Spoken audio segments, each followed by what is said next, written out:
Hey traders from around the world, what's going on? It's me, Jeremy Alexander Newsome with Real Life Trading, and I did it. So this is the Mohawk. I'm actually in New York City right now, and I went to a barbershop in Harlem. I've never been there before, so I figured why not get it done. So anyway, just letting you guys know, this is the final product. And yeah, that was from the SPY bet that I lost by 22 cents and about 12 hours. So anyway, just letting you guys know, made it happen. If you guys have any questions about any other wagers or any other stock picks or any other questions or anything that you guys have questions about, let me know. Otherwise, let's go ahead and hop into the market, check it out, see what we got going on, and let's make magic. You guys rock. Why, thank you very much, newly Mohawked Jeremy Alexander Newsome. All right, folks. Well, everyone out there has been requesting one stock in particular, and that is SPY, which is the ETF that tracks the S&P 500. Very interesting movements the last few days. And what I can say, and what's really interesting about this level, is we have a pennant, ladies and gentlemen. We have a little bit of a pennant pattern. So again, big bullish move, great volume, phenomenal breakout, and now the rest is here. When I say the rest, I literally mean the REST is resting. So could we break out higher, and could the SPY make all-time highs? And my argument would be, yeah, absolutely. The Dow has already done it. The Dow has made all-time highs. So here's the DIA. We made another new all-time high today. So the Dow's doing it. Sure, the SPY could do it. So again, huge bullish move, my friends. At this point, really want some consolidation, some congestion, and then probably a continuation higher from there. I see a lot of the similarities from this move as let's see, what was really from this move as we got on this move right here. So we got this move and we got this move, and we're probably right in the middle.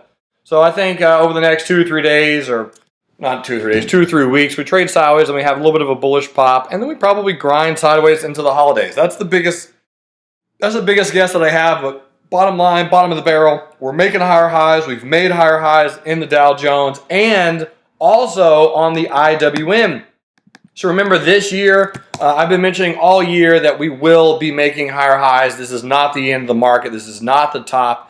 And we made a new higher high on the Russell 2000 ETF as well. A lot of volume. We're smack dab at that resistance. So again, I'm not saying that we can't go bearish tomorrow. I'm just simply saying we have made those higher highs. Not on the Qs, but we did on the NASDAQ not too long ago. We have on the Dow Jones. We have on the Russell 2000. And really the S&P right now is the only one that we need to make a new higher high, higher than we made back in August. So anyway, we'll kind of see what happens, but bottom line, longer term, I'm still bullish, buy the dips, that kind of thing. A lot of stocks moved today. Today was a very, very weird day. Very weird day. The Qs and all techs got beat up very, very badly. Bank stocks and a lot of energy stocks, a lot of retail stocks had some really, really big moves. So there was some strangeness going on out there, and I'm really going to be interested to see and kind of get some trade setups on how this all transpires. So here's Apple. Ticker symbol AAPL, and Apple still thinking it's in a wave 4 of some kind, keeping a very, very close eye on a bounce off of this 200 simple moving average, which is about 103.88. So as it's pulling into these price points at these levels, a lot of tech stocks are a decent buy low, sell high opportunity. So we always are looking for those. Financials, definitely not. Tech definitely is. So a good, healthy pullback on Apple the last 2 to 3 weeks. Same thing with Amazon. Here's AMZN. Shout out to my buddy Dan Walsh.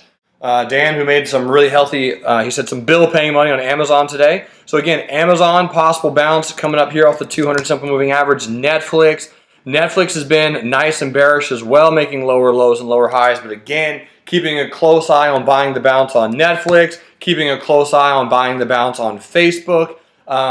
Facebook, though, of the tech stocks I'm looking at right now, look a little bit more bearish overall. This was a phenomenal black candle gapping down, right? Retest gap. There's the retest, and there's the rollover. Shout outs to Rob Cole, who made 2 R's on Facebook today. So great job, Rob. Wonderful stuff, man. Speaking of R's, here's ticker symbol NVIDIA. And NVIDIA had a very, very good bullish gap and go on Friday, and we can see that it did gap and it did go. And today we actually got a little bit of a bearish pullback. Last time I was looking at NVIDIA was right about there, and that's what I was mentioning. I was like, looks like it's going to trade down a little bit lower. So if I can show you guys kind of what I was looking at on NVIDIA.